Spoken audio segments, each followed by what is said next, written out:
Good day, I'm Engineer Ejike Ejoa. I'm welcoming you to our online tutorial on software development.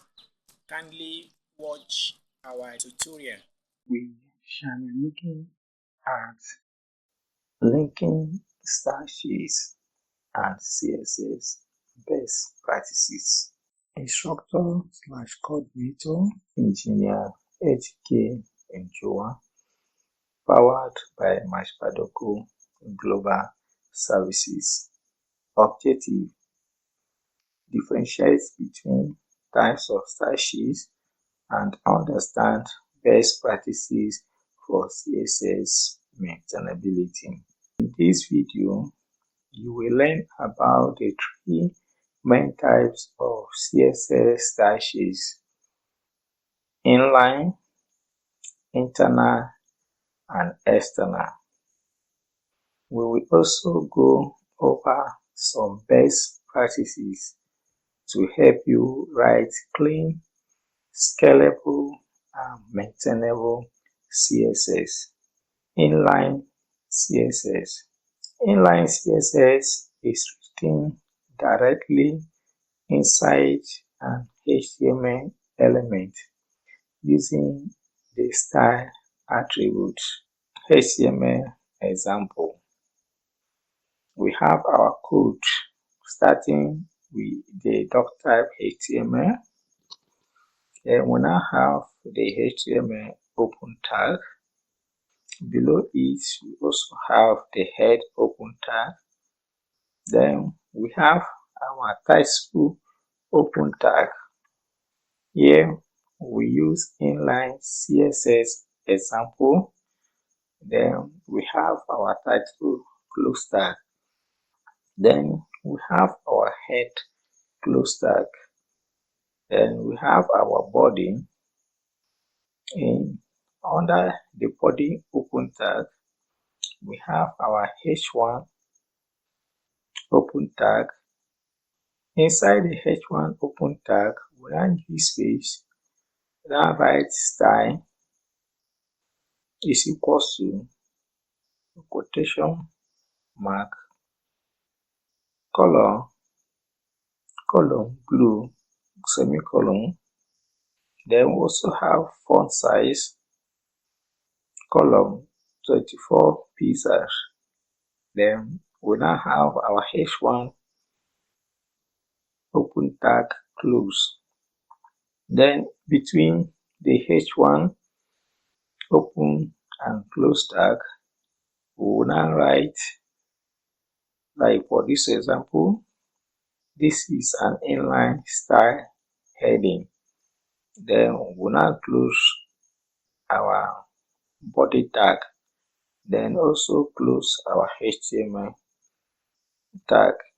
Save your work, go to the web browser and refresh it. At the title bar, you will see inline CSS example. At the body of the web page, you will see the statement, this is an inline style heading, colored with blue, with a font size of 24 pixels, as we have in our inline CSS coding. Pros: quick and simple for small changes or testing. Constraint: not reusable. Clusters HTML: harder to maintain and scale. Then we now have the internal CSS. Internal CSS is written inside a style tag in the head section of the HTML document, as we can see in the code display on our screen. At the HTML coding environment, as usual, we have our doctype HTML. Below it, we have our HTML open tag. Then under the HTML open tag, we have the head open tag. Then we have our title,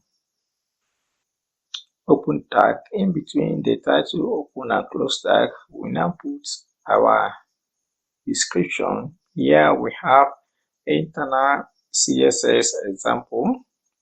Then we now close our title. Then under the title, we have our style open tag. Then let's use the property h1. We have curly bracket open. Then below it, we have color is equals to green, font size 30 pixels, curly bracket close. Then we now close our style. Then also close our heading. Then we have the body open tag. Also have our h1 tag. In between the h1 open and close tag, we will now write this is an internally style heading. Then we now close our body. Also close our HTML. Save your work, go to your web browser and refresh it. At the title bar, you will see internal CSS example. At the body of the web page, you will see this is an internally styled heading colored with green with a font size of 30 pixels as coded in our HTML internal CSS coding. Pros: better organized than inline. Useful for single page styling. Cons: still not reusable across multiple files. Can make the HTML page heavier. Then let's look at the external CSS. External CSS is written in a separate .css file and linked to the HTML file using the link tag. For example, inside the index.html coding environment, we have our doctype HTML as usual. Then we have the HTML open tag. Below it, we have the head open tag. Then we have our title. In between the title open and close tag, we now have external CSS example. Then we now have our link tag. Then we now have link space reading is equals to quotation mark Stylesheets quotation mark close. We have space href is equals to quotation mark open styles dot css quotation mark close. Then we now close our tag. Then close our heading. Then we now have our body. We now have our h1 tag. In between h1 open and close tag, we now write this is an externally styled heading. Then we now close our body, close the HTML, CSS file, style.css. That is, in the CSS coding environment, we now have our h1, curly bracket, color, equals to red, font size 36 pixels. Save your work, go to the web browser and refresh it. At the title bar, you will see external CSS example. At the body of the web page, you will see this is an externally styled heading colored with red with a font size of 36 pixels as coded in our HTML and CSS coding environment. Pros: reusable across multiple HTML files. Separate content from styling.